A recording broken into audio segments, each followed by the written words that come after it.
Assalamualaikum warahmatullahi wabarakatuh. Perkenalkan, nama saya Dwiki Andrian dengan NIM 2121022 asal kampus STMIK Pelita Nusantara Lubuk Pakam. Nah, pada kali ini saya akan menjelaskan tentang forensik digital. Apa itu forensik digital, macam-macam ilmu forensik, tahap-tahapan pada forensik digital, tujuan forensik digital, serta studi kasus dalam forensik digital.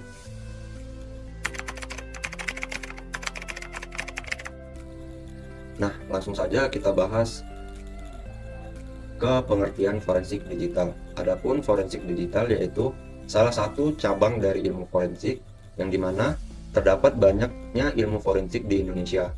Seperti contoh, kedokteran forensik, psikolog forensik, forensik digital, dan ilmu forensik lainnya. Nah, jadi ilmu forensik digital ini adalah salah satu contoh dari ilmu forensik yang ada di Indonesia. Adapun pengertian dari forensik digital menurut ahlinya yaitu Ruby Alamsyah, salah seorang IT di Indonesia, berpendapat bahwasannya forensik digital adalah ilmu forensik yang menganalisa bukti-bukti sehingga bukti-bukti tersebut dapat dipertanggungjawabkan di pengadilan. Bukti-bukti tersebut berbentuk digital atau berkaitan dengan elektronik.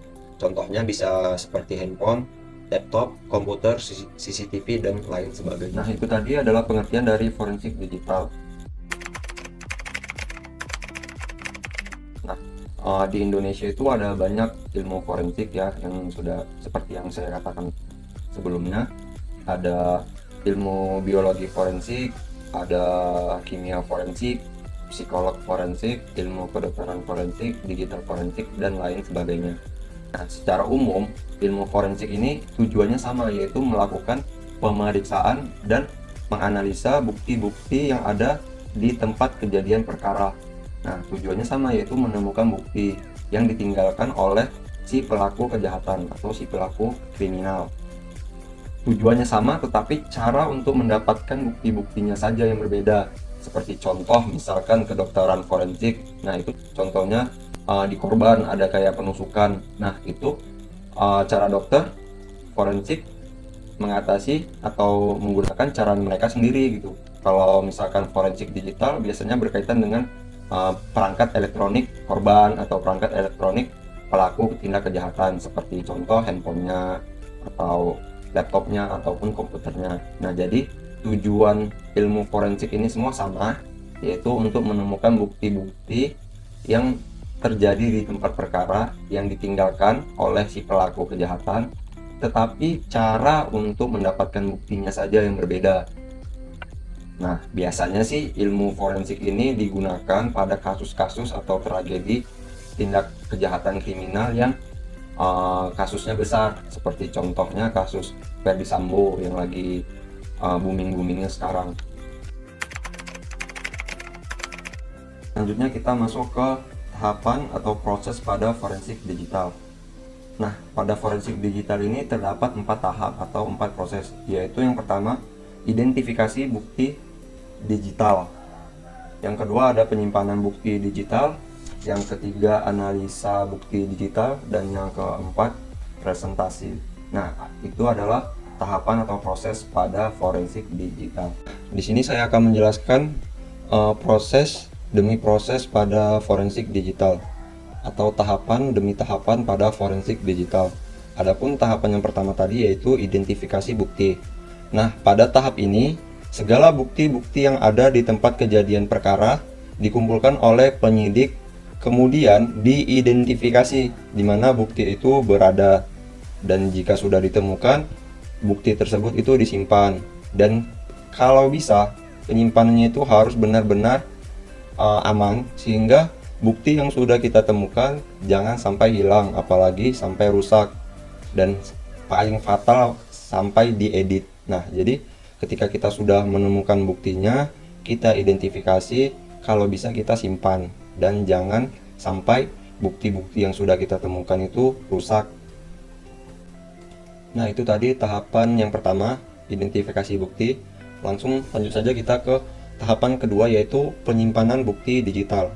Nah, pada tahapan ini mencakup penyimpanan dan penyiapan bukti-bukti yang ada, termasuk melindungi bukti-bukti yang sudah ada, dari kerusakan, perubahan, dan penghilangan dari pihak-pihak yang memang ingin menghilangkan bukti tersebut agar tujuan mereka tidak diketahui motif dari tindak kejahatan yang mereka lakukan. Dan bukti harus benar-benar steril, artinya bukti belum mengalami proses apapun ketika diserahkan kepada ahli digital forensik untuk diteliti. Nah, jadi bukti yang ada di tempat kejadian perkara harus benar-benar bukti yang masih steril, sehingga nanti ahli forensik bisa menelitinya dengan baik dan benar. Nah, tahapan selanjutnya yaitu analisa bukti digital. Nah, pada tahapan ini dilaksanakan analisa secara mendalam terhadap bukti-bukti yang sudah ditemukan. Bukti yang telah didapatkan harus dieksplor atau dikembangkan kembali ke dalam sejumlah skenario yang berhubungan dengan tindak pengusutan atau tindak perkara. Ya, seperti siapa saja yang melakukan tindakan kriminal tersebut, dan apa saja yang mereka lakukan, dan apa saja software yang digunakan, hasil proses apa yang dihasilkan, dan waktu melakukan. Dan tahapan yang terakhir yaitu presentase, yang dimana presentasi ini dilakukan dengan menyajikan dan menguraikan data secara detail, laporan penyelidikan dengan bukti-bukti yang sudah dianalisa secara mendalam dan dapat dipertanggungjawabkan secara hukum di pengadilan. Nah, jadi ketika buktinya itu sudah benar-benar matang, barulah dipresentasikan nanti di pengadilan. Nah, sekarang kita masuk ke komponen pada forensik digital.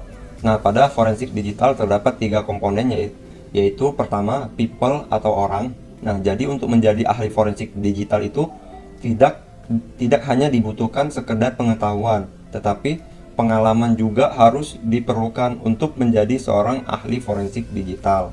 Nah, komponen yang kedua yaitu equipment atau alat. Nah, jadi untuk menjadi seorang ahli forensik digital itu harus memiliki alat serta software-software yang dapat menyelidiki tindakan-tindakan atau yang menyelidiki bukti-bukti digital. Nah, contohnya kayak software recovery. Nah, di mana software ini bisa mengembalikan misal kayak data yang sudah terhapus. Nah, itu kan termasuk penghilangan jejak bukti digital. Nah, jadi dari software ini bisa dikembalikan sehingga data-data yang dihapus bisa kembali lagi dan bisa diselidiki gitu. Nah, yang ketiga yaitu protokol atau aturan. Nah, aturan ini diperlukan dalam menggali, mendapatkan, menganalisis, dan akhirnya menyajikan dalam bentuk laporan yang akurat. Sehingga dalam komponen aturan diperlukan pemahaman yang baik dari segi hukum dan etika. Selanjutnya kita masuk ke tujuan digital forensik. Nah, adapun beberapa tujuan dari digital forensik. Yang pertama yaitu menemukan bukti hukum dalam perangkat elektronik yang digunakan. Nah, jadi perangkat elektronik di sini contohnya bisa seperti laptop, komputer, handphone, CCTV dan lain sebagainya. Nah, jadi perangkat elektronik itu bisa dijadikan sebagai satu bukti. Yang kedua yaitu menjaga dan mengembalikan bukti yang hancur. Nah, seperti yang saya jelaskan tadi, kayak kita pakai software recovery. Nah, jadi data yang sudah dirusak pun atau yang sudah dihancurkan pun bisa kita recovery atau bisa kita kembalikan, sehingga kita bisa menyelidiki dari data tersebut. Yang ketiga yaitu mengaitkan suatu peristiwa tertentu, sudah pastinya. Dan yang keempat, mengidentifikasi kebocoran data dalam satu organisasi. Dan yang kelima yaitu tujuannya membuat para kriminal atau pelaku kejahatan akan berpikir 2 kali sebelum menjalankan aksi kejahatan terhadap organisasi atau perusahaan tertentu. Nah, sekarang kita masuk ke Undang-Undang ITE Forensik Digital. Nah, forensik digital diatur dalam Undang-Undang ITE atau Informasi Transaksi Elektronik pada nomor 11 tahun 2008 tentang informasi transaksi elektronik.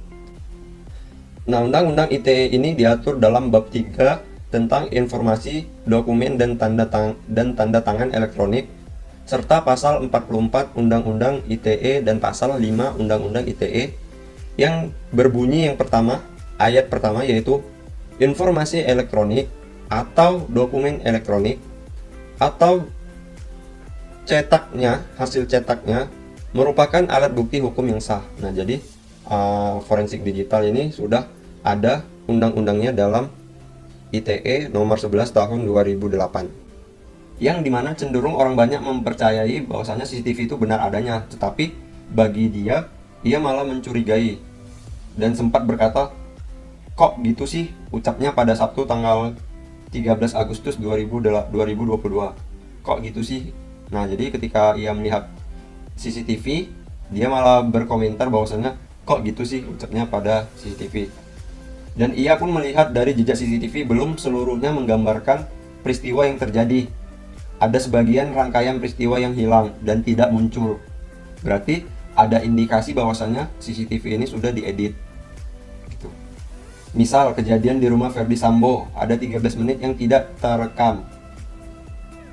Demikian pula dengan CCTV yang merekam ambulans di rumah sakit Polri.